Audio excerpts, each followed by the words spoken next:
Bon, ben, bienvenue à tout le monde à ce webinaire spécial pour la Semaine du développement international 2023.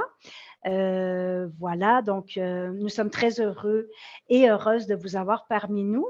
Aujourd'hui, on va aborder une thématique qui est au cœur des interventions et de l'idéologie de la Fondation Paul Gérin-Lajoie dans le cadre du programme de coopération volontaire clé en consortium avec la Fédération des cégeps et éducation internationale. Donc, on va aborder le volontariat au service de l'éducation spécialisée à l'international.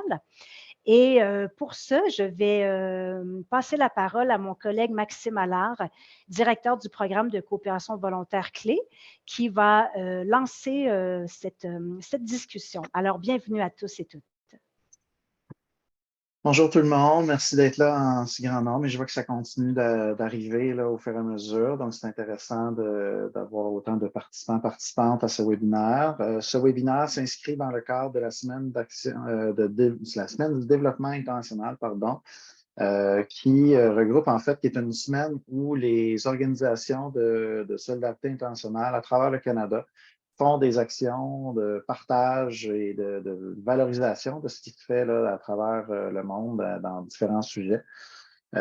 Aujourd'hui, avec le programme clé, c'est le programme de coopération volontaire, compétences, leadership et éducation, qui est mené effectivement par 3 organisations, la Fondation Paul Gérin-Lajoie, Éducation internationale et la Fédération des cégeps, en partenariat stratégique avec l'Institut de la francophonie pour l'éducation et la formation et le Forum des éducatrices africaines, FAWE. C'est un programme qui est financé par Affaires mondiales Canada, qu'on remercie bien sûr. Et voilà. Peut-être quelques petits points techniques là, donc pour vous. Vous devriez ne pas avoir le droit de parler. Donc, les participantes, vous n'avez pas de micro, c'est normal, c'est configuré comme ça, ne le cherchez pas. Vous n'apparaissez pas non plus à l'écran. C'est tout à fait normal. On est dans un format webinaire et non pas un format réunion, comme vous êtes peut-être habitué. Vous avez quand même la possibilité de faire des questions-réponses, donc de poser des questions avec le bouton en bas qui s'appelle Q et A. Là, Q et question et A comme answer en anglais. Vous pouvez poser des questions, on va les répondre. Vous pouvez poser des questions au fur et à mesure et on va y répondre à la fin. Vous avez peut-être une fonction chat aussi, là. Je ne suis pas sûr que vous l'avez ou pas, mais je pense que vous l'avez. Donc, vous pouvez aussi poser des questions à travers le chat en s'il vous plaît, vous nommant au début de votre question. On va répondre aux questions à la fin. On va laisser le plus de temps possible là, pour répondre aux questions, mais on va quand même commencer avec les questions qu'on a déjà préparées pour nos panélistes. Sachez aussi là, que le webinaire va se terminer dans à peu près 1h30, 1h20 maintenant avec vos questions. Donc, sachez aussi que le webinaire est enregistré et diffusé sur Facebook. Donc, si ça ne vous convient pas, je vous invite à quitter ou à ne pas poser de questions si vous ne voulez pas, mais les gens ne voient pas votre nom si c'est le cas. Donc, on a 4 personnes avec nous que je vais brièvement introduire avant de leur laisser la parole. On a Cyrielle Rieux-Creux, conseillère volontaire en adaptation scolaire à l'école Colombe-Hibiscus à Cotonou au Bénin, qu'on a ici avec nous. On a à ses côtés là, Mme Rosine Sokboski, fondatrice de l'école Colombe-Hibiscus au Bénin. Donc, voici notre équipe du Bénin. Et on a Aïcha Ba. Bonjour à tous. On a Aïcha Ba, directrice de l'École canadienne internationale L'Étincelle au Sénégal, à Dakar. Et on a Mme Mireille Gaudette, conseillère en psychoéducation et en éducation à l'École canadienne internationale de L'Étincelle à Dakar, au Sénégal, avec Aïcha, bien sûr. Donc, on va y aller sous forme de questions. Donc, on a quelques questions à poser à nos panélistes et je vais alterner entre les différentes personnes. Donc, la première question va s'adresser à Cyrielle. J'aimerais, Cyrielle, si tu pouvais nous présenter ton parcours en éducation spécialisée ou en éducation inclusive. Donc, bonjour à tout le monde. Donc moi, je suis d'origine française, donc j'ai fait mon diplôme d'État d'éducatrice spécialisée en France. J'ai eu plusieurs expériences aussi de travail en France dans des écoles spécialisées avec des enfants et adolescents ayant des troubles des apprentissages, des troubles du comportement. J'ai fait aussi l'équivalent de centre jeunesse des foyers. Et puis, après, je suis partie après mon diplôme directement au Québec parce que je voulais vraiment découvrir la façon de travailler là-bas. Donc, j'ai travaillé à Montréal, au Compagnon de Montréal, en tant qu'intervenante socio-professionnelle pour accompagner des adultes qui ont une déficience intellectuelle ou un handicap psychique vers le retour à l'emploi. Et j'ai travaillé pendant 5 ans à la Fondation du Docteur Julien auprès de familles vulnérables dans Hochelaga-Maisonneuve. Et puis, donc après, voilà, mon expérience, j'en parlerai plus peut-être pour la coopération volontaire au Bénin. Donc voilà. Parfait, merci. Ma prochaine question va être pour Mireille. J'aimerais, en plus de parler de peut-être le parcours aussi avant cette expérience-là, mais aussi, j'ajouterais une deuxième question. Quel est l'élément déclencheur qui t'a porté, Mireille, à appliquer sur un mandat de coopération volontaire comme celui que tu es en ce moment en train de faire? En fait, c'est vraiment quelque chose que j'avais à l'intérieur de moi depuis que j'étais vraiment jeune. Je m'étais tout le temps dit, un jour, je vais aller, là, ça va parler un petit peu de mon âge, mais je me disais, un jour, je vais aller faire une mission en Afrique. Puis, chez nous, tout le monde trouvait ça bien, bien drôle parce que bon, c'était pas présent comme tel. Et mais en fait, c'est ça, ça m'a toujours interpellée aider, mais découvrir aussi les autres cultures, en leur apportant en tout cas ce que je pouvais pour les aider. Puis là, finalement, bon, au fil du temps, au fil des années, j'ai fait plein de choses qui ne m'ont pas nécessairement amené à ça, mais qui m'ont amené à différentes expériences qu'aujourd'hui, je me sens choyée de pouvoir les partager, en fait. Donc, ce mandat-là exact, j'avais vu justement sur le site du programme clé des conseillères au Cameroun, mais les dates ne fonctionnaient pas bien pour moi. Et dans la même été, une amie m'a parlé que Aïcha cherchait justement une conseillère en éducation spécialisée. Là, je pourrais, là, ça serait un bon moment. Donc, c'est ça. Donc, j'ai appliqué et voilà, maintenant. Parfait. Puis est-ce que tu pourrais nous donner peut-être un peu plus de détails sur ton parcours avant le mandat? Oui. Ben, en fait, j'ai fait différentes études en langue. Ça a été long avant que je commence l'éducation spécialisée. Ça a été, disons, ma première demande de DEC, c'était l'éducation spécialisée, mais à ce moment-là, on travaillait beaucoup avec, en tout cas, où j'étudiais beaucoup avec les personnes errantes et tout ça, puis je me trouvais vraiment jeune pour aider ces personnes-là.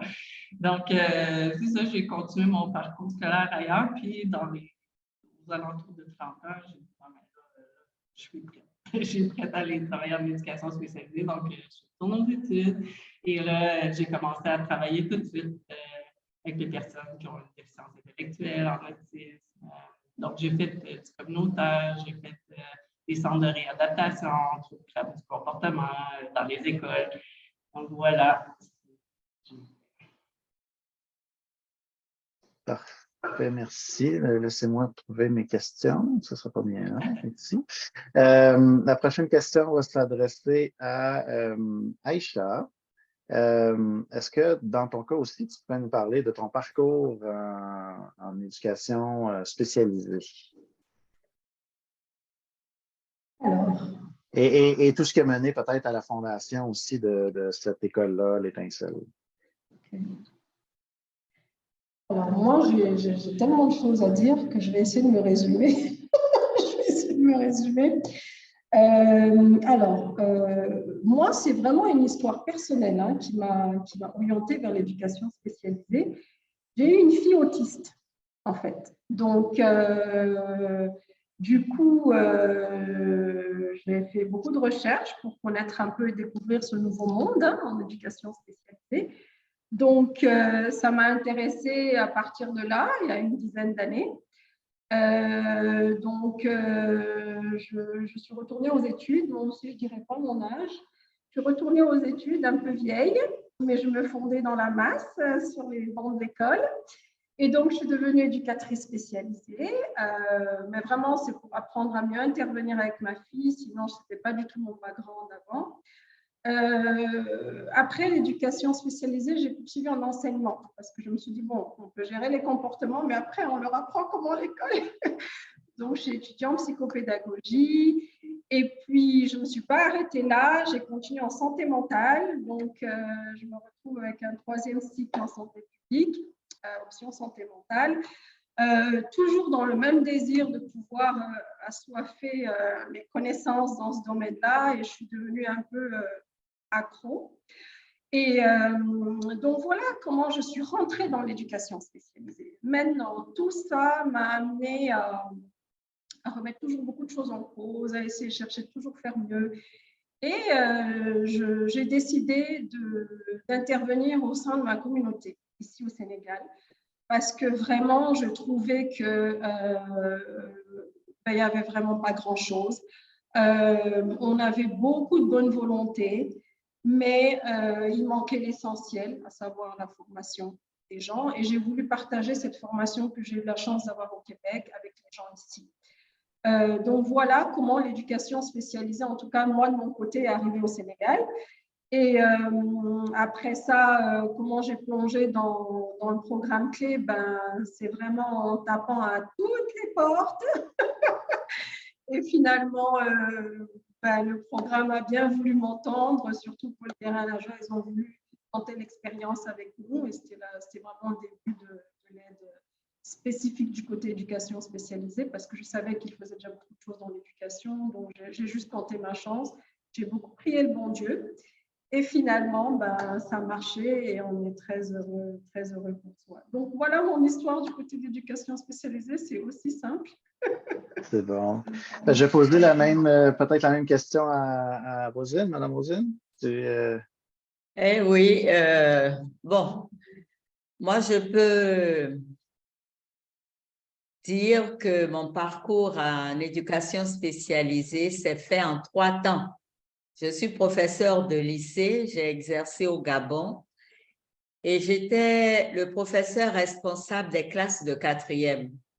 Et j'assistais beaucoup au conseil de discipline parce que vous savez, en 4e, les élèves sont très indisciplinés.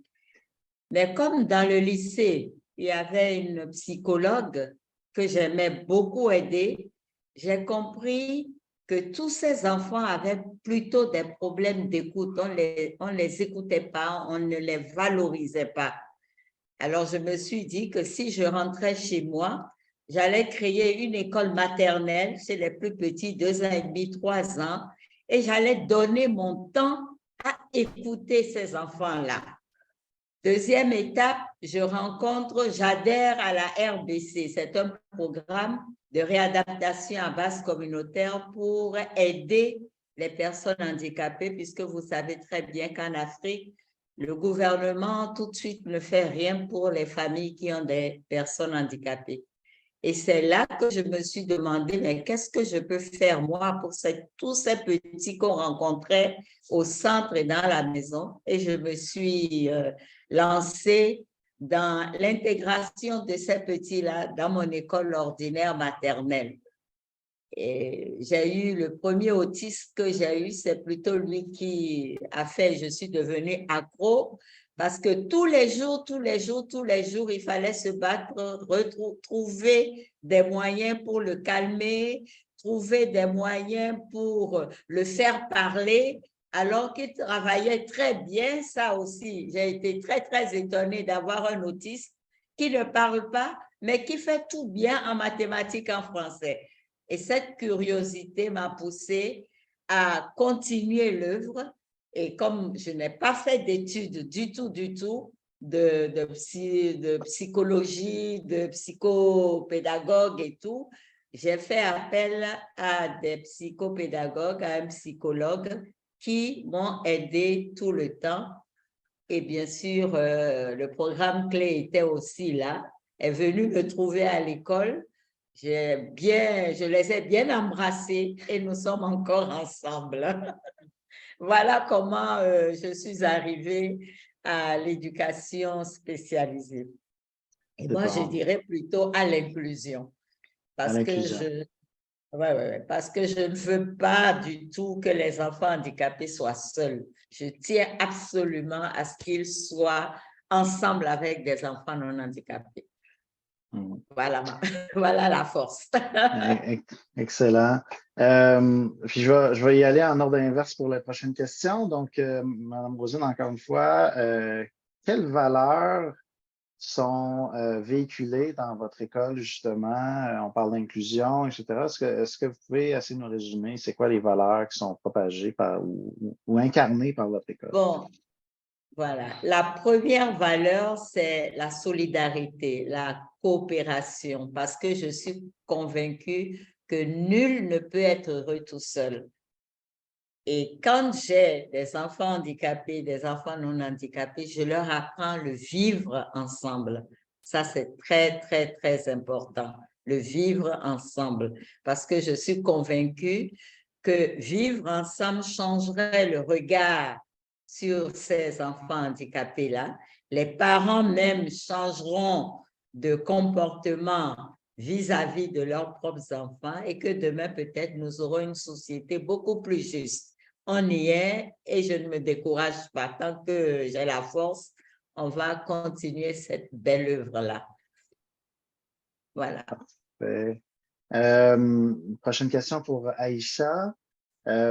Au quotidien, dans une école, donc dans une école comme la vôtre, le Centre Étincelle, c'est quoi les défis les plus importants ou les enjeux que vous avez que vous devez relever là, au quotidien?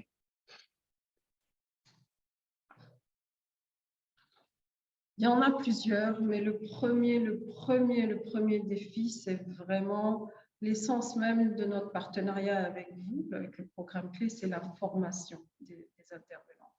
Alors, les familles qui ont une personne en situation de handicap, ça ne manque pas. Par contre, trouver une ressource formée qui soit capable d'intervenir de manière adéquate et pas juste parce que c'est une bonne volonté ou juste parce que en mode garderie, souvent que je dis aux familles, ça c'est difficile, ça c'est rare, tout simplement parce que les programmes n'existent pas, en tout cas ici au Sénégal. Même ceux qui se rapprochent le plus des disciplines de l'éducation spécialisée ici, c'est les travailleurs sociaux. Ils n'ont vraiment pas les compétences pour travailler avec ces enfants. Donc, vraiment, le défi majeur, ça reste la formation des intervenants pour travailler avec ces élèves, en fait, avec cette clientèle-là. Donc, on parle de ressources et justement, et c'est là que le programme fait tout son sens, là, à essayer d'amener ces compétences-là dans vos écoles à travers les volontaires. Je me tournerai donc vers Mireille, juste à côté. Au niveau de ces défis-là, comment une personne coopérante volontaire comme toi, Mireille, est capable de répondre un peu dans la mesure de tes capacités, tes compétences, là, comment on s'y prend pour répondre à un besoin comme celui-là? En fait, je pense que après 3 mois, parce que ça fait 3 mois maintenant que je suis ici, je commence peut-être à avoir une idée de la façon dont je peux m'y prendre pour aider les gens. mais à long terme, en fait. Parce que c'est facile de créer une formation puis de leur donner ça. Puis, mais comment ils vont composer après dans leur quotidien, comment ils vont être en mesure de transmettre cette information-là par la suite à de nouvelles personnes, etc.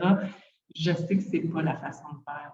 Je sais que la façon de faire, en tout cas, que je commence à comprendre moi ici avec mes collègues, c'est vraiment de créer un lien avec les autres. Je sens que cette façon-là d'être à l'écoute, de ne pas trop les pousser, de comprendre, de m'intégrer, de m'adapter à eux, mais aussi qu'eux prennent le temps aussi de s'adapter à moi, parce que c'est des personnes souvent qui ont beaucoup de volonté, en fait, pour apprendre, etc. Mais dans nos habitudes, on est complètement différents. De par nos formations, de par la culture, en tout cas. Donc là, c'est un jeu de s'adapter. Puis je sais que c'est beaucoup dans le modèle que je vais arriver à les former. Oui, on va faire des formations en bonne et due forme, mais en même temps, je pense que c'est vraiment dans le modelage, en faisant avec, qui vont découvrir, parce que c'est toute la partie du savoir-être à développer avec l'enfant. Puis savoir-être, ça part du savoir-penser aussi. Des fois, on a des pensées qui sont peut-être divergentes, qui sont peut-être pas tournées positivement pour les enfants. Ça fait en sorte que l'intervention qu'ils vont avoir n'est peut-être pas si positive, alors que juste en parlant avec eux autres, au lieu de penser qu'il est positif, que, par exemple, au lieu de penser que tel enfant est paresseux, qu'il ne veut pas travailler, comment on pourrait penser à quelque chose d'autre, de l'autre façon pour le motiver, par exemple, à travailler. Donc, je pense que c'est beaucoup par la discussion, en intervenant directement avec les enfants, etc., que je pense qu'il y a quelque chose qui est en train de se former, qui va être plus ancré, je pourrais dire ça comme ça, au niveau de la formation. Mais c'est du temps, c'est beaucoup de temps. Ah. Parfait. Puis je vais poser un peu la même question à Cyrielle. En fait, là, on parle de justement l'accompagnement plus à long terme. Ça fait bientôt 6 mois que tu es en poste. Comment on s'assure là, que l'accompagnement qu'on fait ne se termine pas lorsqu'on a terminé la formation qu'on a donnée? Je suis totalement d'accord avec ce que Mireille elle disait, parce que c'est vrai qu'on aurait tendance à vouloir donner une formation, puis passer à autre chose parce qu'on a beaucoup de choses à transmettre. Mais finalement, pour se dire qu'on veut vraiment pérenniser les choses, il faut tout un suivi du modelage aussi, mais vraiment vérifier que chaque personne qu'on forme a bien compris et s'approprie en fait à sa façon ce qui a été transmis finalement. Et déjà, on le fait grâce à la collaboration de l'équipe, parce que je vois la différence en fait des fois quand je suis seule à dire quelque chose à un collègue, ou quand je suis avec mes collègues qui sont vraiment formés, justement le psychologue et le psychopédagogue dont parlait Rosine tout à l'heure. Ils vont être eux ceux qui vont reformuler parfois mes propos, qui vont vérifier, parce que des fois on va me dire oui, on a compris, et puis en fait quand ils vont aller vérifier, il va y avoir d'autres questions qui vont surgir. Des fois il y a des méthodes que nous on a plus l'habitude d'être dans la participation en fait quand on va faire des formations. Contrairement à eux, ils ont l'habitude à ce que ce soit plutôt théorique, où ils vont vraiment écouter, puis vouloir retenir des choses. Puis nous, on veut qu'ils participent, puis ça ne marche pas toujours parce qu'ils ne sont pas habitués à ça, en fait.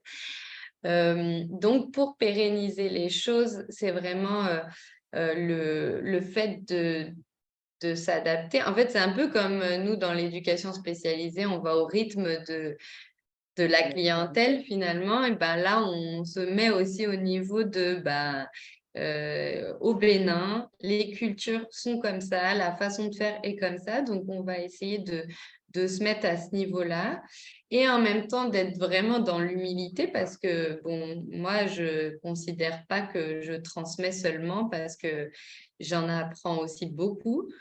Et donc, voilà, je trouve l'équilibre entre ces deux façons de faire.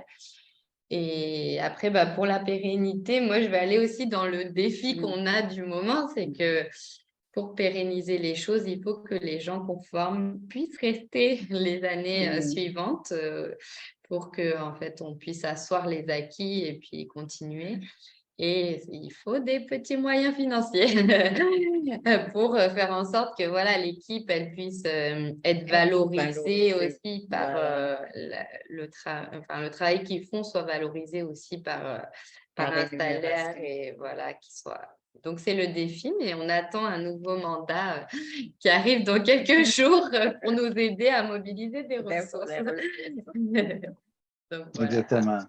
Ouais. Et puis, je suis content que tu amènes cette précision-là parce que c'est justement dans notre façon d'approcher ces besoins-là, parce qu'il y a des besoins techniques et des besoins financiers.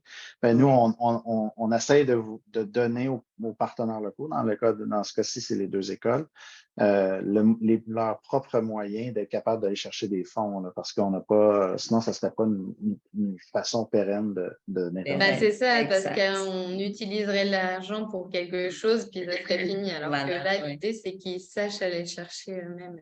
Exact. Je peux Oui, ajouter quelque chose. bien sûr, bien sûr. Enfin, l'enjeu aussi, c'est que nous avons eu la chance d'avoir Cyrielle qui essaie de formaliser tout ce qui se fait à l'école. Et comme elle nous le dit souvent, vous faites tellement de choses à l'école que je me demande si les gens de l'extérieur savent tout ce que vous faites à l'école dans l'éducation inclusive. Donc, elle nous aide à restructurer toute cette école-là. Et le deuxième enjeu, comme elle l'a dit, nous aurions aimé avoir une équipe éducatrice fixe avec de bons salaires. Ils n'iront pas ailleurs, ils resteront dans l'école. Et toutes les formations qui sont en train d'être faites maintenant vont rester et profiter à tous les nouveaux qui pourraient arriver d'ici quelques années. Et ça, c'est très important, surtout pour la formation. On a 3 formations par mois. Donc, c'est vraiment important. Et puis, il y a la pratique qui se fait.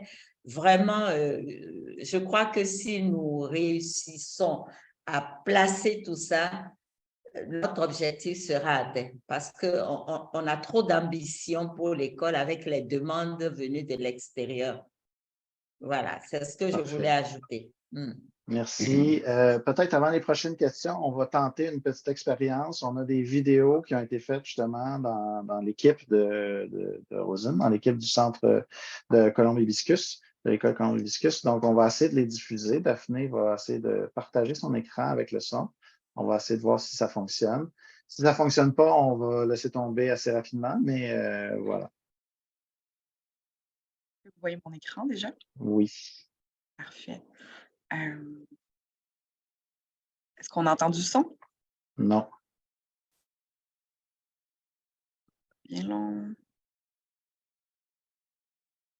On va réessayer une autre façon de partager l'écran, voir si ça fonctionne. On va rester plus tard. On réessaye plus tard. OK. On va réessayer plus tard pour les vidéos, pas de problème.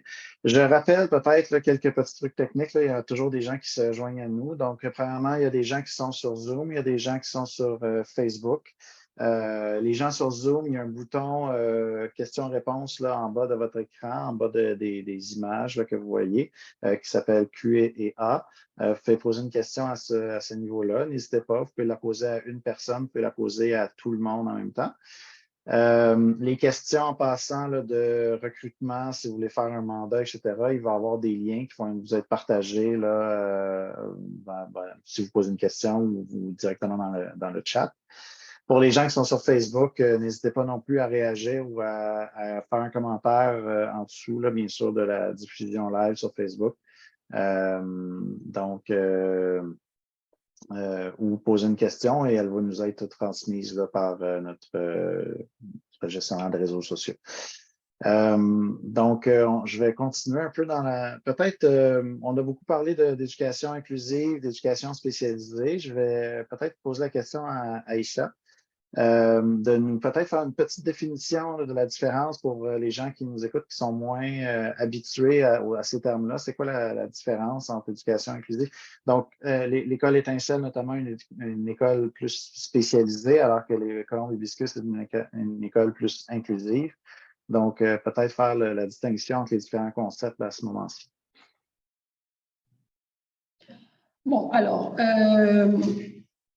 l'école spécialisée, c'est vraiment une école où la majorité des effectifs sont dans des classes spécialisées.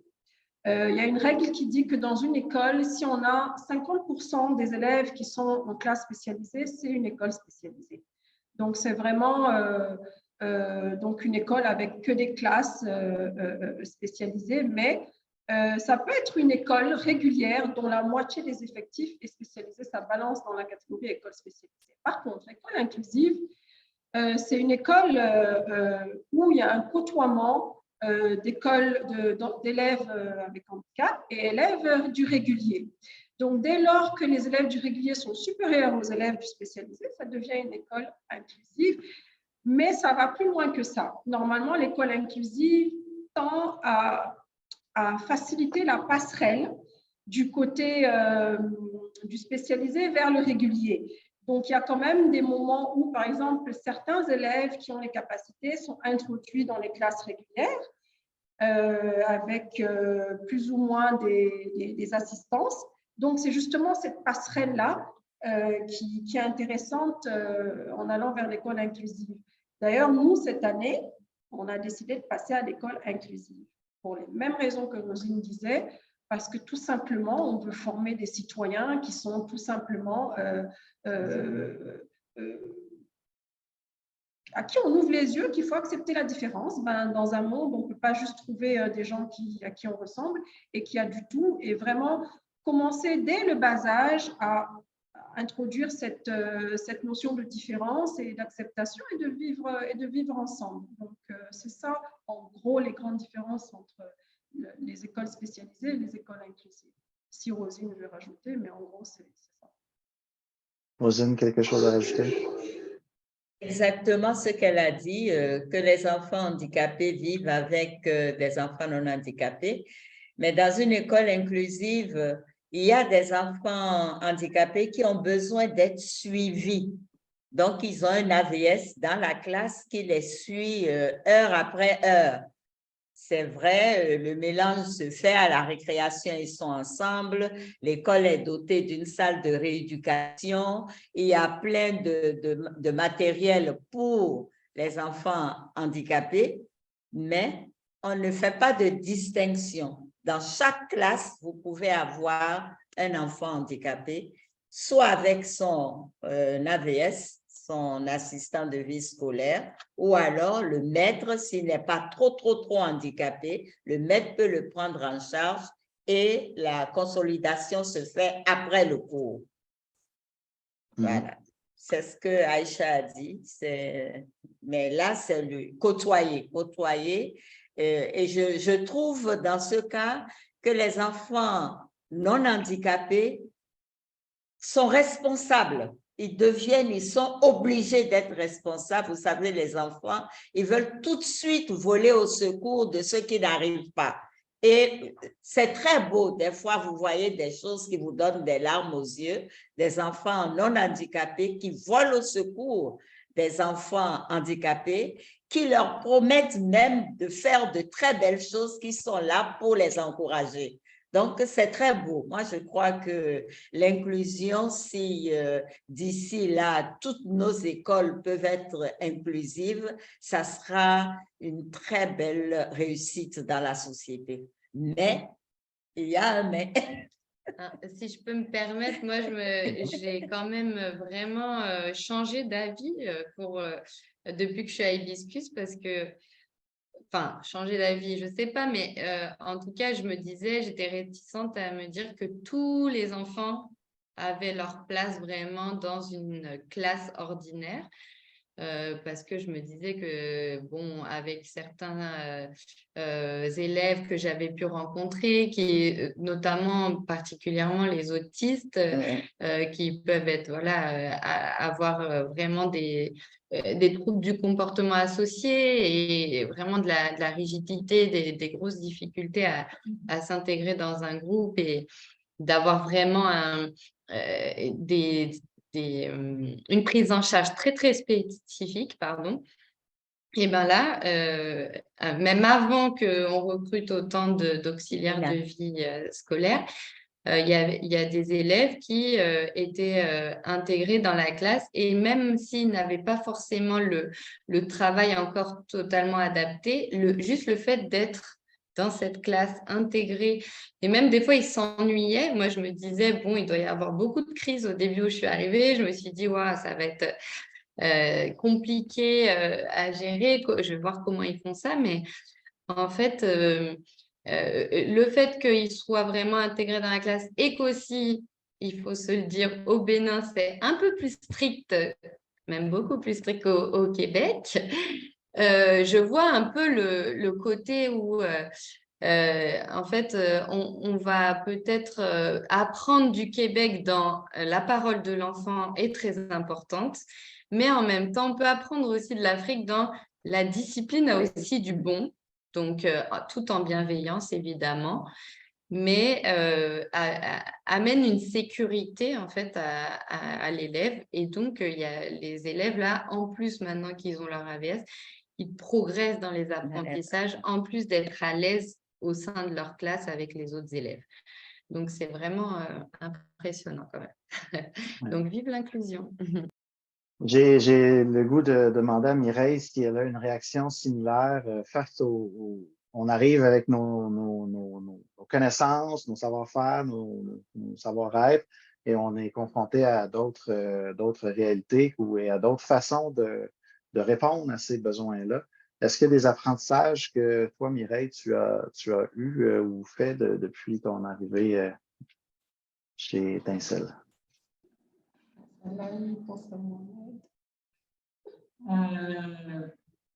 Ben oui, des apprentissages, on en fait tout le temps au quotidien. Je pense que quiconque est ouvert va apprendre des choses. Moi, je pense que ce qui me frappe le plus, en fait, peut-être du fait de mes derniers emplois, les dernières années, c'est vraiment l'importance de miser sur le travail d'équipe ici, parce que sinon, on n'avancera pas. Puis ça, je le sens aussi de mes collègues là, qui me disent il faut que tu demandes, puis vas-y, demande-nous, dis-nous qu'est-ce qu'il faut faire, etc. C'est comme il y a de leur côté cette grande humilité-là de vouloir se faire dire, se faire diriger quoi faire.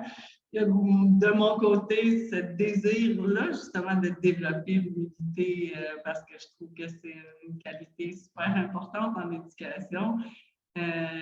Donc, c'est ça. Moi, c'est beaucoup mon plan personnel, développement personnel que je vais aller chercher. Bon, j'appelle ça ma nourriture. Oui, c'est ça. C'est bon. Je vais me tourner vers Aïcha. Donc, une autre question peut-être, là. Quel est l'apprentissage ou qu'est-ce qui a changé peut-être dans votre centre depuis l'arrivée, soit de Mireille ou des premiers là, volontaires qu'on a envoyés chez vous, ou au contact là, du programme de coopération volontaire CLÉ? Beaucoup de choses. Alors, beaucoup de choses, mais ça se perd. Et là, je rejoins encore une fois Cyrielle et Rosine. on a eu la chance d'avoir de très belles formations. Même pendant l'année Covid à distance, on a eu la chance. Mais les gens bougent. Les gens bougent pour quelque raison que ce soit. Et donc, on perd cette mémoire à chaque fois de personnes formées. Et donc, on a un peu cette impression à chaque rentrée scolaire de recommencer un peu à zéro. Donc ça, c'est vraiment c'est pas génial. Mais on a vraiment on a été nourris par nos volontaires de formation de qualité et intense aussi et pointue par rapport à un besoin qui a été exprimé vraiment de manière précise sur certaines thématiques. Donc ça, c'est vraiment une richesse pour moi qui n'a pas de prix, surtout si je fais le lien avec ce que je vous disais tantôt, c'est que ces formations n'existent pas ici, donc pour moi, c'est une mine d'or. Alors, depuis la venue de Mireille, la première chose, c'est qu'on a moins de pagaille dans les classes spécialisées. Alors, Mireille nous a restructuré nos classes. Alors, on a vraiment une clientèle les plus petits. Mireille, elle ne sait pas bien se présenter. J'avoue qu'elle n'a pas expliqué tout son background. Elle a dit ça en passant comme ça, qu'elle a une expérience dans les centres de réadaptation, mais ça, pour nous, c'est une mine d'or, en fait. Pourquoi? Parce qu'elle a travaillé avec justement notre petite clientèle des 0-6 ans, là. Ceux qui sautent partout, qui courent dans tous les sens. Elle nous a restructuré les classes. Vraiment, ça a changé. C'était de la pagaille dans cette classe-là. Tout le monde avait mal à la tête. Et elle a tout restructuré. Quand on rentre dans cette classe, maintenant, on sent la paix. Je crois que même les enfants ont compris qu'il y a quelque chose qui s'est passé. Donc, elle nous a vraiment... elle a amélioré l'environnement physique tout en améliorant le contenu des apprentissages. Donc, vraiment, chapeau à Mireille, parce que ça, en 3 mois, c'était vraiment un travail colossal à faire. Et moi, j'étais débordée. Donc, oui, beaucoup d'apports de qualité. Comme on dit chez nous ici. C'est bon. Voilà. Merci. Je poserai la même question à Roselyne. Là. Donc, qu'est-ce qui a changé chez vous? En tout cas, tout s'est amélioré et tout est mieux structuré. Parce qu'avec Nancy, on a amélioré notre PEI. Le PEI, c'est le programme éducatif individuel pour chaque enfant handicapé. Donc, Nancy nous a montré comment simplifier ce PEI et faire participer réellement les parents aux apprentissages que nous faisons à leurs enfants à l'école. Parce que même les enfants handicapés ont des évaluations qui sont d'ailleurs en train d'être faites et ils auront une grande réunion pour le compte rendu de ces évaluations-là. Avec Cyrielle, comme je disais tout à l'heure, on a tout restructuré et on est en cours parce qu'on l'a fait bosser comme les gens du port là, qui soulèvent les lourds, les lourds bagages. Et Cyrielle aime travailler. Ça, franchement, on a revu entièrement les cahiers de charges de tout le monde, sans exception, dans l'école. Donc, c'est mieux structuré. On va revoir, parce que nous attendons notre AMP du matériel et des outils pour améliorer l'utilisation des outils, parce que nous en avons aussi, à force de commander à droite, à gauche, d'anciens élèves à Paris qui nous font des collectes de jeux éducatifs. Donc, elle va tout nous remettre en place quand on aura les nouveaux outils. Et mieux, nous sommes en train de préparer une classe d'informatique iPad. Donc, vous voyez qu'elle fait beaucoup. Elle fait vraiment beaucoup et je la remercie. Je remercie aussi Mireille, qui est une volontaire. Je remercie vraiment les volontaires pour ce qu'elles font pour nous. C'est comme si elles étaient là, partie prenante, elles étaient là, partisanes de la fondation de l'école et elles nous apportent beaucoup.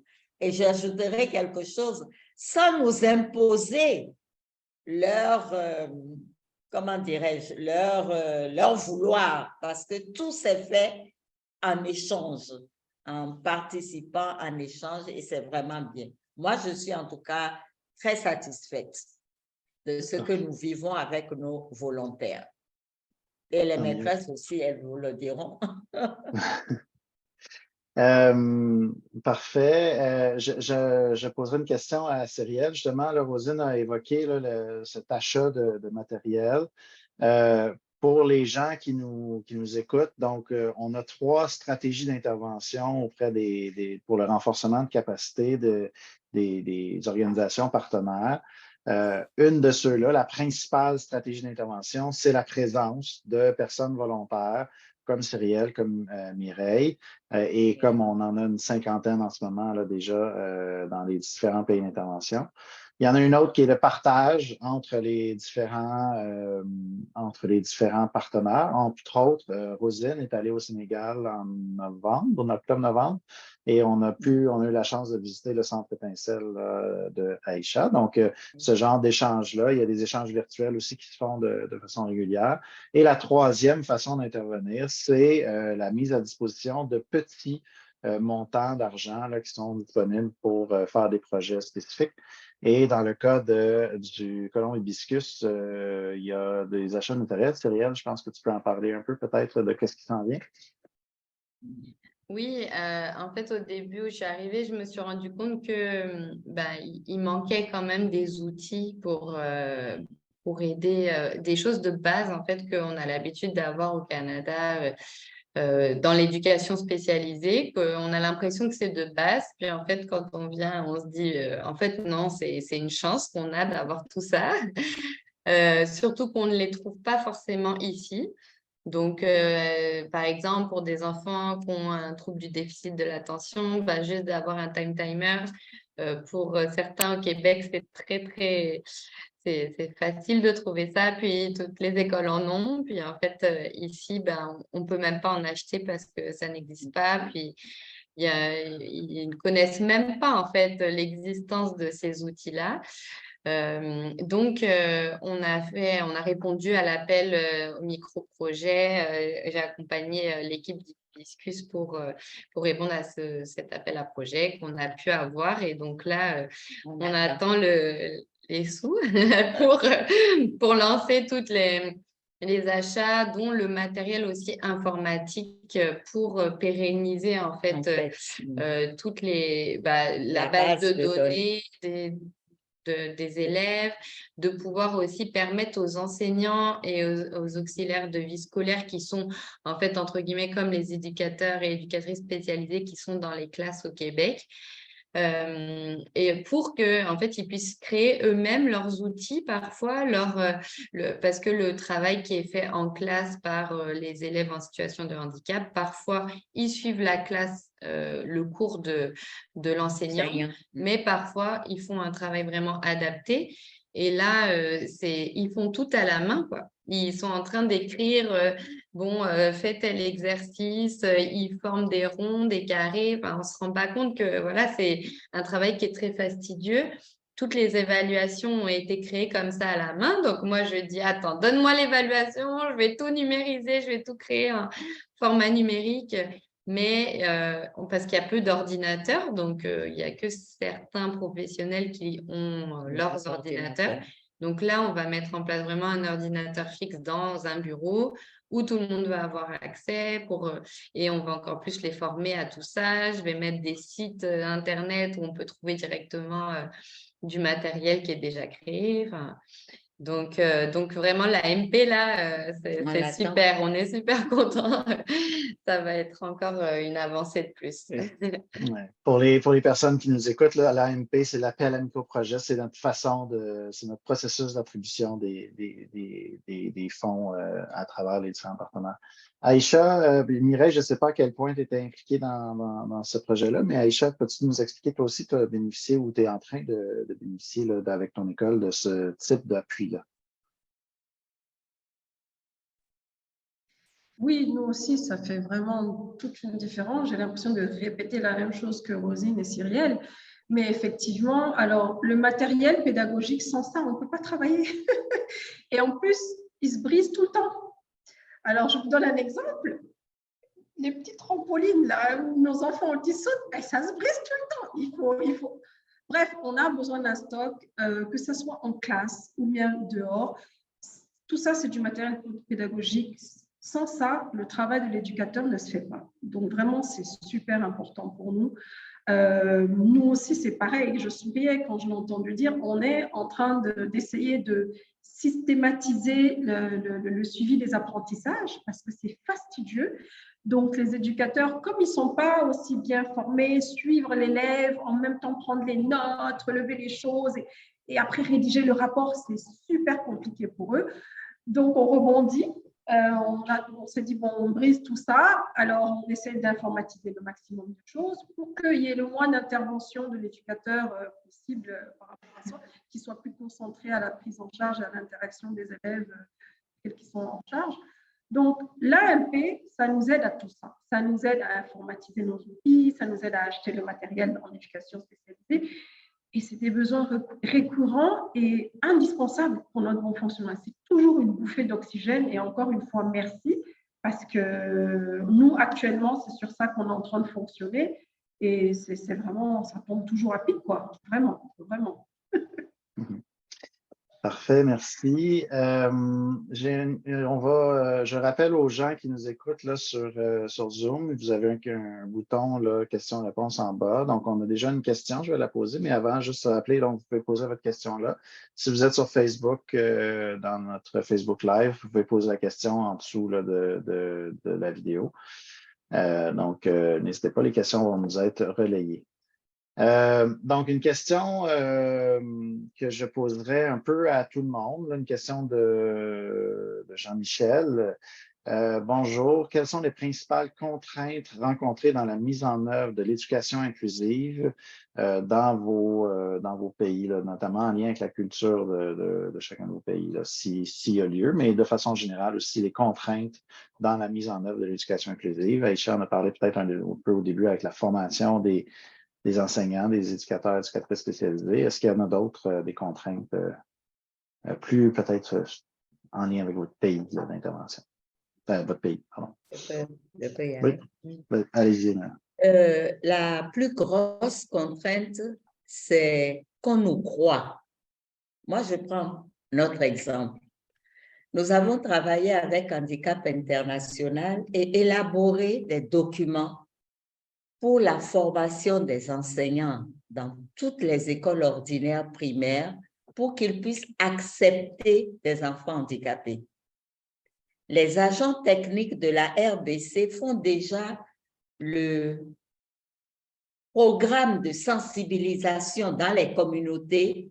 Sortez vos enfants handicapés. Les enfants handicapés valent autant qu'un enfant non handicapé. Ne les méprisez pas et autres.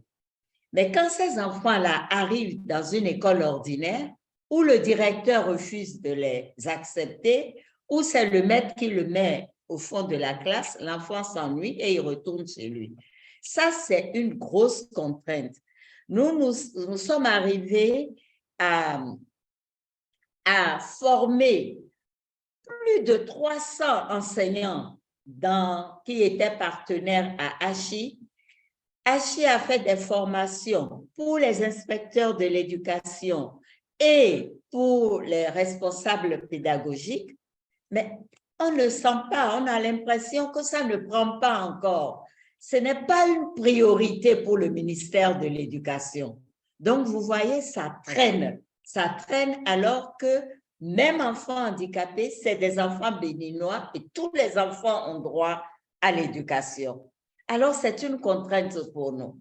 C'est une vraie contrainte. On se retrouve parfois en début d'année avec des centaines de demandes d'enfants handicapés, rien que pour l'école Les Hibiscus. Mais on ne peut pas. On ne peut pas du tout. Cette année, on en a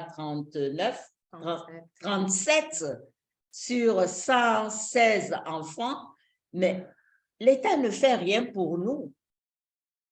Oui. C'est une contrainte aussi. C'est vraiment, en fait, il faut comprendre que l'enfant en situation de handicap, ici, il est souvent soit rejeté, soit en oublié. fait, on va faire en sorte de mettre fin à ses jours quand on s'en rend compte tôt. Ça peut être ça. Ça, oui. Ou ça peut être qu'il soit rejeté dans sa Complètement. famille et qu'il soit, en fait, on ne pourra rien en tirer, entre guillemets.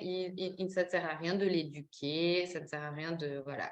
C'est un peu comme ça que culturellement, Culturellement. c'était comme ça. Parce Et qu'il ça n'apportera rien demain à la famille. Voilà. Donc, on ne se soucie pas de lui. Il est handicapé, il ne peut rien faire et il n'apportera rien. Donc, on ne finance pas pour ce petit-là. Donc, c'est pour ça que c'est déjà un gros enjeu, en fait, dès le départ. Et parce que déjà, dans nos sociétés où l'enfant handicapé est quand même beaucoup plus considéré, voilà, c'est déjà un enjeu de l'intégrer, de l'inclure au niveau de la scolarité. Alors là, ça devient encore plus compliqué parce qu'il y a toute la partie sensibilisation. Et on voit que petit à petit, en fait, ce qui marche, c'est plutôt les personnes qui sont touchées personnellement et qui se rendent compte, ah ben en fait, un enfant en situation de handicap peut faire des choses parce qu'ils connaissent telle personne ou telle personne, ils en ont dans leur entourage. Donc, la visibilité va avoir un impact, je pense, le programme clé va pouvoir aider à ça, à pouvoir montrer ce qui est fait et des exemples concrets avec vraiment l'impact concret, les progrès des élèves et va peut-être amener le gouvernement à… Oui, surtout qu'on les titille de temps en temps. Au Sénégal, est-ce qu'on veut rajouter, réagir? Franchement, on vit les mêmes réalités. C'est pareil. Nous aussi, les gens ne croient pas en l'éducabilité d'un enfant avec un handicap. La stigmatisation est très forte. C'est vraiment la même chose. On préfère les cacher plutôt que de les amener à l'école. Et ceux qui les amènent à l'école, on a deux catégories. Il y a ceux qui viennent aussi, on a ce problème-là, le manque d'implication des familles. Il y en a qui viennent, qui nous balancent l'enfant devant la porte de l'école, débrouillez-vous, ils partent. Et on se revoit en fin de journée. On a ce problème-là aussi quand on sait qu'en éducation spécialisée, le travail se fait tout le temps et que cette collaboration avec la famille est super importante. Ça nous prend beaucoup d'énergie aussi pour expliquer que, bon, on a beau faire de notre mieux ici, il faudrait que aussi à la maison, les choses se passent. Ça, c'est très, très difficile aussi. On a beaucoup de familles aussi qui, les contraintes, c'est les manques de moyens. Il y en a aussi qui ont vraiment besoin d'aide, mais tout simplement, ils n'ont pas les moyens. Soit c'est parce qu'ils sont trop loin pour arriver à notre école, il n'y a pas d'accessibilité, ou parce qu'ils ont aucune subvention de l'État. Donc, c'est les mêmes problèmes. Tout ça, c'est vraiment des contraintes récurrentes. Je pense qu'on a le même dénominateur commun en Afrique. Les manques de moyens, le manque d'implication des familles, le manque de formation des AVS. Tu veux rajouter quelque chose?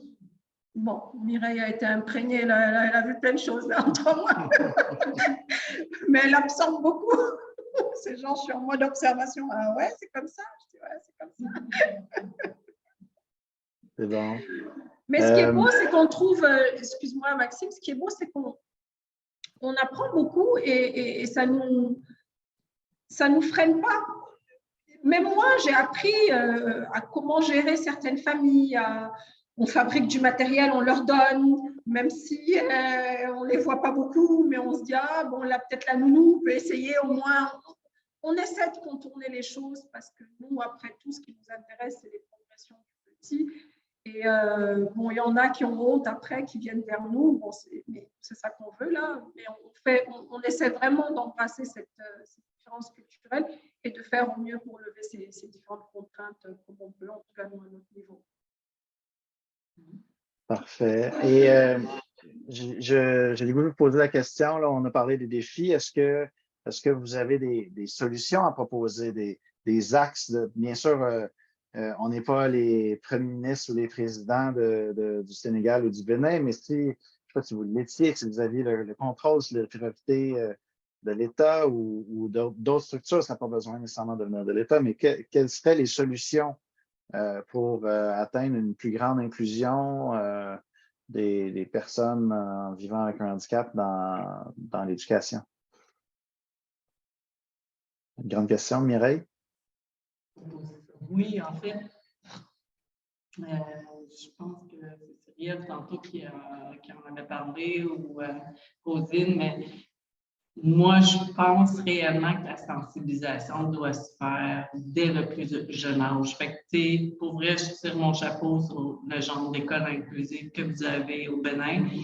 Je pense que, tu sais, de la sensibilisation dans les écoles régulières, partout au Sénégal ou ailleurs, même juste le fait d'aller et de sensibiliser les gens dans les écoles, je pense que c'est quelque chose qui pourrait aider juste à semer la graine, en fait. C'est ce qu'on veut. On veut semer la graine. À un moment donné, ça va fleurir, ça. Puis les mentalités, tranquillement, ils vont changer. Mais à ce point-ci, je pense que c'est le travail qui serait le plus payant à long terme. C'est de miser vraiment sur les générations futures en allant faire de la sensibilisation directement où ils sont à l'école.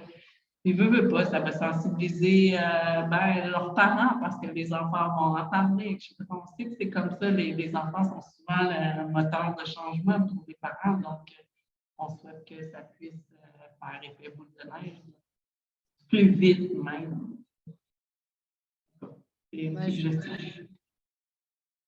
Moi, je suis d'accord avec toi, Mireille. Et puis aussi, je me dis que plus on formera des personnes pour les accompagner, parce qu'en fait, je peux comprendre en fait, des fois qu'un directeur d'école refuse parce qu'il ne sait pas en fait s'y prendre et il se dit qu'est-ce qui va se passer dans mon école. Et puis, s'il y a des élèves qui sont inclus dans des classes ordinaires sans accompagnement, eux vont mal le vivre, les autres élèves vont mal le vivre, les enseignants aussi. Donc, l'idée, ce serait vraiment, je pense, de pouvoir former le plus de personnel à aller directement dans les écoles ordinaires avec les élèves qui ont un handicap et de pouvoir montrer les outils, voilà. Et sachant que, par exemple, à Hibiscus, il y a beaucoup de parents qui ont peur pour le secondaire, qu'est-ce qui va arriver à leurs enfants, parce que une fois qu'ils sont dans l'école, ils sont un peu dans leur petit cocon, tout se passe bien, ils sont bien inclus, puis après le secondaire, il n'y a personne. Donc, Hibiscus commence à aller former justement les enseignants de ces élèves, de ces anciens élèves. Mais voilà, si on commence déjà dès le plus jeune âge et puis de former le plus de monde possible, effet boule de neige, ça aura un impact et tout le monde va en parler. Et je suis d'accord. Donc, je vais compléter en disant qu'on a quand même réussi à montrer à l'éducation nationale que dans les écoles de formation des instituteurs et enseignants, il faut nécessairement un programme en éducation inclusive. C'est la raison pour laquelle on s'était lancé avec Handicap International dans l'élaboration de ces 2 manuels, tome 1, tome 2, et le guide de formation pour qu'à l'École nationale des instituteurs, qu'il y ait ce chapitre-là, éducation inclusive. Ça, c'est très important. Je crois qu'on nous a certifié qu'on l'obtiendra. Bon, quand les écoles vont ouvrir en 2023, 2024, on verra si vraiment le ministère a tenu parole. Donc, ça déjà, c'est un plus. Et prochainement, on aimerait sensibiliser tout l'ensemble du ministère de l'Éducation. On l'a fait une fois. Et on a vu tout de suite les parents qui avaient des enfants handicapés se sont portés vers nous. Mais les autres, en particulier ces directeurs qui sont dans les services spéciaux pour les enfants à besoins spécifiques, ils ne bougent pas tellement le petit doigt. Parfois, je ne vous cache pas que je fais la prière que l'un d'entre eux ait un enfant handicapé et qui s'aventure à l'école et qu'on lui donne des conditions à remplir avant d'accepter son enfant. Et ça, vous pouvez être sûr que je le ferai. Le jour, ça fera, mais malheureusement, je vieillis trop vite et je ne sais pas si d'entreviendra dans l'école. C'est vrai, parce que des fois, c'est frustrant. C'est vraiment frustrant. C'est frustrant. C'est tout. Aïcha? Moi, j'aimerais rajouter qu'on a fait des tentatives avec, il y a une école ici, ça s'appelle l'École nationale des travailleurs sociaux. Donc, c'est l'école d'État qui forme les éducateurs, non, les travailleurs sociaux. Et c'est de là qu'ils se disent éducateurs quand ils deviennent AVS et quand ils essaient de travailler avec des personnes qui sont en situation de handicap. Mais ça a été tellement compliqué de collaborer avec eux. Rien que quand on leur demande leur finissant ou alors une collaboration de stage, c'était tellement compliqué que j'ai sorti ma tête de là. Je n'étais pas capable. Les autorités c'est une machine très lourde de l'État. C'est une machine très lourde. Quand tu vas vers eux pour essayer de les aider parce que tu es super motivé, j'ai un quotidien qui est, mon Dieu, très super rempli. Alors, c'est difficile de trouver des gens réceptifs, mais pas seulement dans la parole, mais vraiment dans les actes. Pas juste, oui, c'est génial, l'éducation spécialisée, l'éducation inclusive. Oui, d'accord. Concrètement, quand ils sortent de là, après 3 ans dans cette école, nous, on en a testé plusieurs, il faut les reformer à zéro. C'est zéro. Ils n'ont jamais touché un ordinateur, ils ne savent pas fabriquer des outils. Qu'est-ce qu'on fait avec ça? Alors, le but, c'était justement de prendre leurs stagiaires, par exemple, et de les reformater en leur apprenant tout ça. Mais ça a été tellement compliqué, Maxime, que franchement, j'ai abandonné. Donc là, je me concentre sur les éducateurs qui ont toute la bonne volonté pour travailler dans ce milieu-là et qui veulent apprendre, mais la collaboration avec l'État est vraiment lourde et difficile pour nous, enfin, compte tenu de notre quotidien. Mais sinon, oui, ils sont toujours là, bravo, ce que vous faites, c'est génial. Mais c'est vraiment dans la parole, c'est pas concret. C'est pas faute de ne pas avoir essayé, mais c'est compliqué. Parfait. Merci beaucoup pour vos réponses. Je rappelle aux gens là, qu'on est dans la période de questions-réponses. J'ai vu qu'il y a quelques réponses qui ont été couvertes là, déjà directement dans les questions-réponses. Donc, on a eu une question sur comment s'impliquer là, auprès du programme clé. Donc, on a mis un lien. J'imagine que ce lien-là va aussi être mis dans le live de Facebook. Donc, on a un site web, pcvclé.ca, devenir volontaire. Donc, allez voir ça. Il y a tous les mandats. Il y en a quelques-uns qui ressemblent en éducation spécialisée ou en psychopédagogie, etc., qui sont disponibles en ce moment. Il y a toutes sortes d'autres mandats aussi qui sont disponibles. Des fois, on a besoin des fois, on travaille avec les ministères, justement, en formation, etc. Des fois, on travaille avec les organisations de la société civile ou des établissements d'enseignement. On en a aussi là, qui demandent comment on va partager les vidéos. Donc, on va tout mettre ça là, sur Facebook, bien sûr, pour la rediffusion. Donc, tout ça est enregistré. Les quelques vidéos qu'on a essayé de partager, ça n'a pas fonctionné. Donc, on va essayer de les mettre aussi là, quelque part sur nos réseaux sociaux. Restez à l'affût. On a une question de Claudine Maréba. Ici, le grand défi reste au niveau des infrastructures inaccessibles aux élèves en situation de handicap ou réduction de mobilité et des écoles qui ont des toilettes, par exemple, non adaptées ou non inclusives. Ça demande des moyens financiers. Peut-être, est-ce que vous pouvez nous parler un peu là, de ce que vous aviez déjà mis en œuvre pour adapter vos installations peut-être là, au niveau plus d'infrastructure. Peut-être Rosine? Oui, nous n'avons pas encore fini l'adaptation parce que nous sommes en cours et nous ne pouvons pas faire des travaux pendant que les enfants sont encore à l'école. Mais nous sommes en train de tout adapter et la volontaire Nancy continue toujours à nous envoyer des images et des exemples d'adaptation des toilettes, des rentrées, des portes, des escaliers, etc. Donc, nous prévoyons faire ça pendant les vacances, là, quand on va achever le bâtiment, on va faire des travaux communs pour l'adaptation parce que nous savons qu'il faut vraiment adapter les entrées, les couloirs, les rampes, etc. pour les enfants handicapés. Voilà. Merci. Aïcha, Mireille, au niveau du Sénégal, est-ce qu'il y a des choses particulières au niveau des infrastructures qui ont été faites? Oui, tout à l'heure, je vous parlais des classes spécialisées. On a eu à faire vraiment de l'adaptation de matériel, là. On a utilisé même des logiciels pour, ça c'est Mireille, pour vraiment mettre en place des sortes de casiers pour ceux qui bougent beaucoup, là, pour pouvoir leur attribuer des cubicules et tout. On a fait vraiment pas mal d'actes, surtout pour les autistes. On a en 3 mois, là, on a fait beaucoup d'emménagements, spécifiquement par rapport à cette clientèle-là. Avant ça, on a déménagé carrément de locaux parce qu'on avait justement ce problème d'accès par rapport aux toilettes. On n'en avait pas suffisamment et on est obligé de traîner les enfants quand même une bonne trotte là pour aller.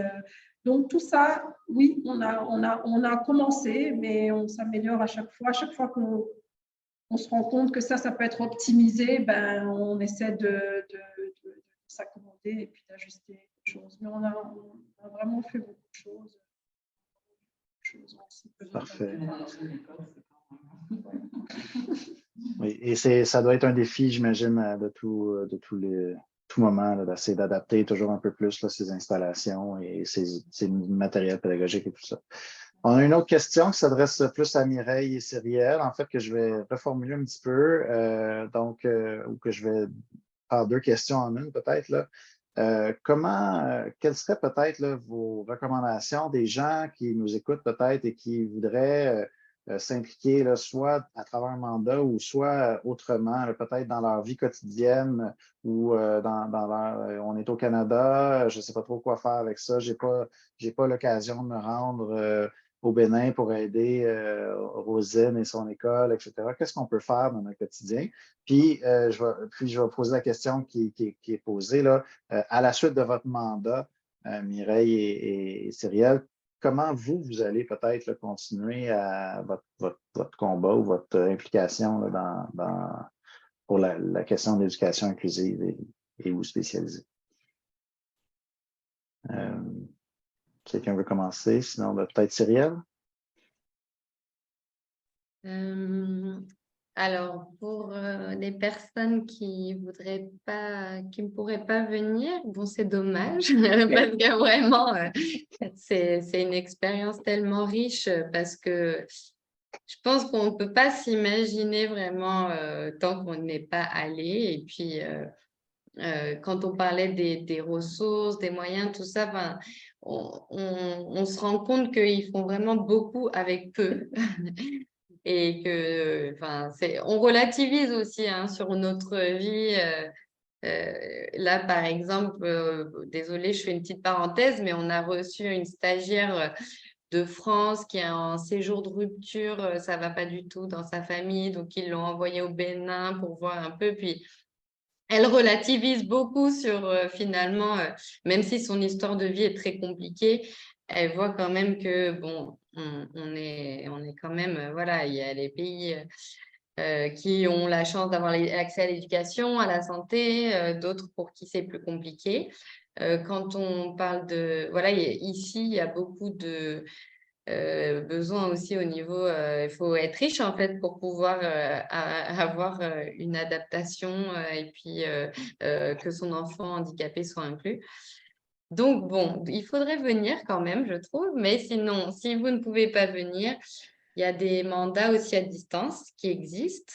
Donc déjà, des formations, expliquer par exemple tout ce qui est le PEI, le projet éducatif, voilà, ou des projets d'intervention, des plans d'intervention, comme on dit au Québec, qui pourraient être expliqués, le fait d'inclure vraiment la famille, l'enfant.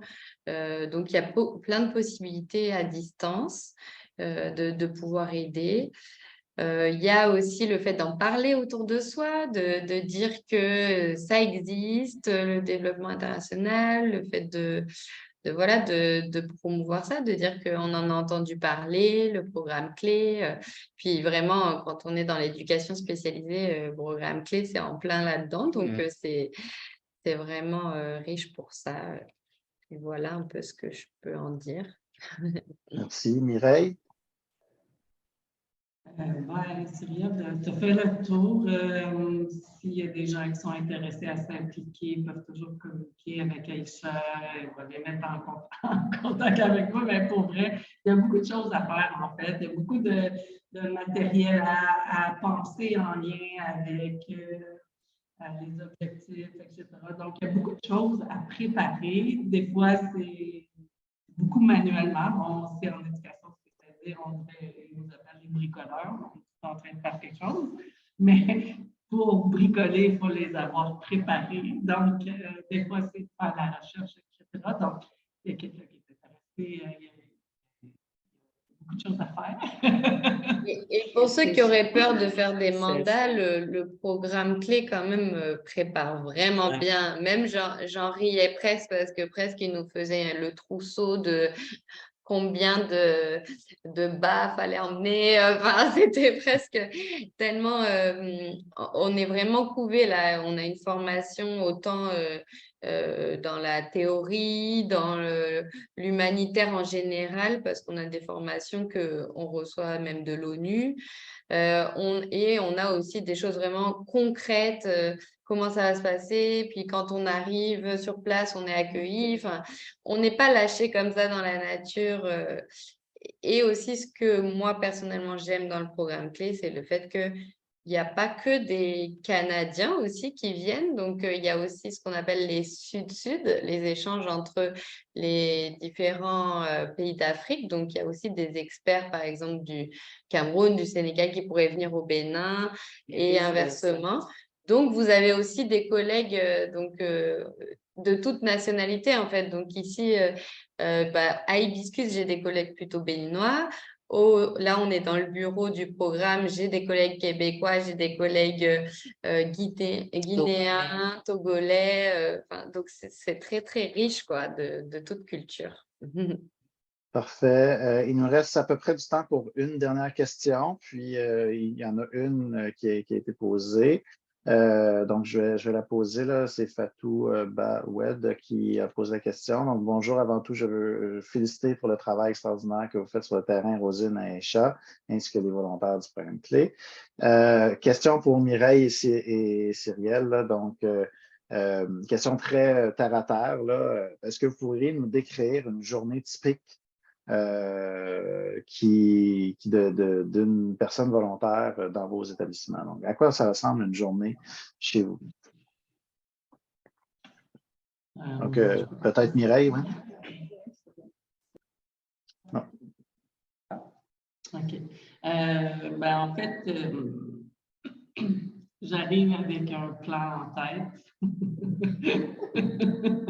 Par exemple, faire le lien entre, je ne sais pas moi, le programme éducatif et des activités à mettre en place concrètes pour aider l'enseignant, par exemple, à faire avancer son élève. Donc, je m'en viens avec ça en tête, mais là, finalement, bon, j'arrive et j'entends un enfant pleurer ou en crise, alors voilà, on s'en va là où le devoir nous appelle et bon, on prend le temps qu'il faut pour intervenir, pour essayer de faire du coaching un peu, pour expliquer tout ça.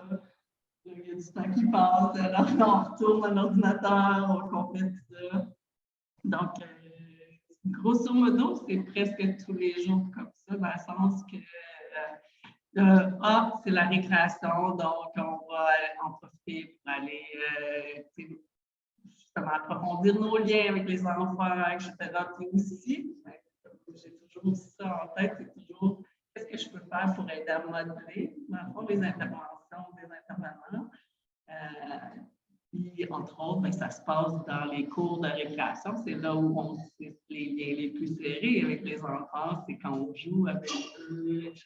Fait, comment justement on va essayer de leur montrer les choses n'importe quoi, leur apprendre n'importe quel truc au niveau soit de la communication ou des habiletés sociales, ben, par le biais justement de jeux.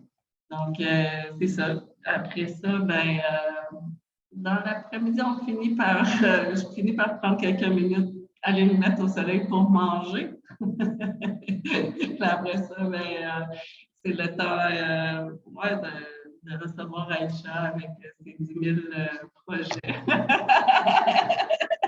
Puis là, c'est moi, OK, c'est par où que je vais continuer. Donc, c'est un peu ça là, en ce moment. Donc, c'est vraiment l'organisation du travail qui est un peu, je dirais, chaotique, mais en même temps, je pense qu'il fait partie de ce tout-là. Donc, ça a l'air de ça. Ça a l'air vraiment chaotique de la manière que je le dis, là, mais des fois, c'est moins que En Afrique, il y a beaucoup d'imprévus. On a Ah beau oui. se planifier, il y a toujours des imprévus.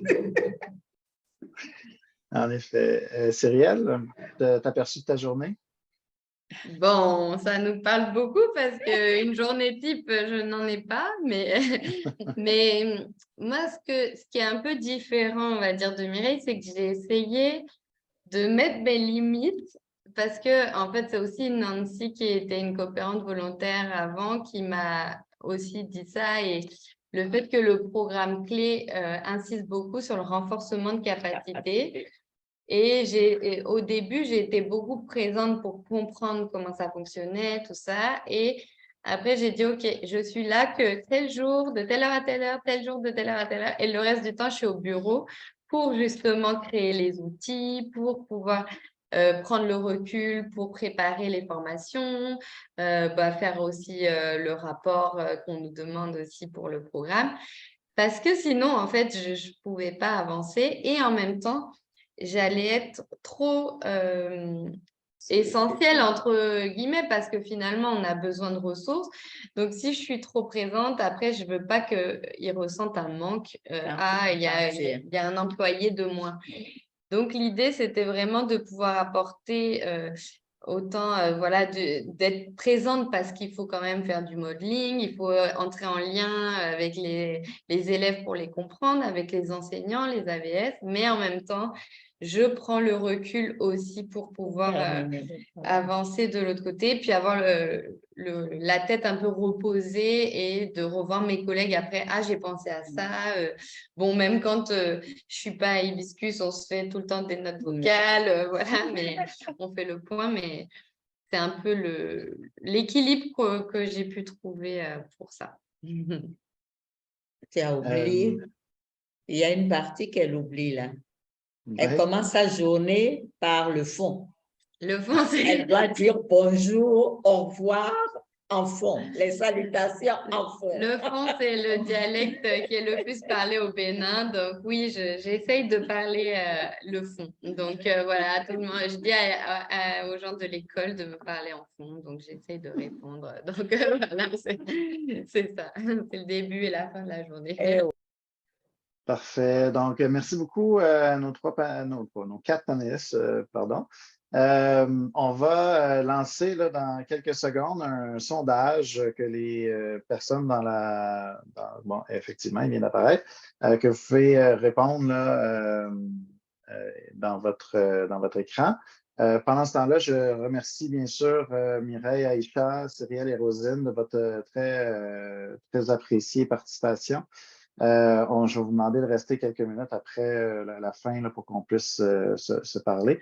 Mais pour les autres, là, je veux vous remercier encore une fois là, de nous avoir partagé votre parcours, vos défis, vos solutions, vos moments touchants, vos moments, votre journée au quotidien, d'avoir pu répondre aux réponses, aux questions de nos personnes qui sont dans la salle et sur Facebook. Donc, vraiment, un grand merci. Merci à tous ceux et celles qui ont pris un peu de leur temps pour venir nous écouter. Très apprécié. Donc, encore une fois, là, l'enregistrement va être disponible sur Facebook si vous voulez réécouter ou si vous avez un collègue, ami que vous dites que ça pourrait intéresser. Ça va être disponible dans quelques heures, j'imagine, sur notre page Facebook, là, Programme Clé. Et puis, merci beaucoup tout le monde. C'est ce qui va mettre fin à notre présentation d'aujourd'hui.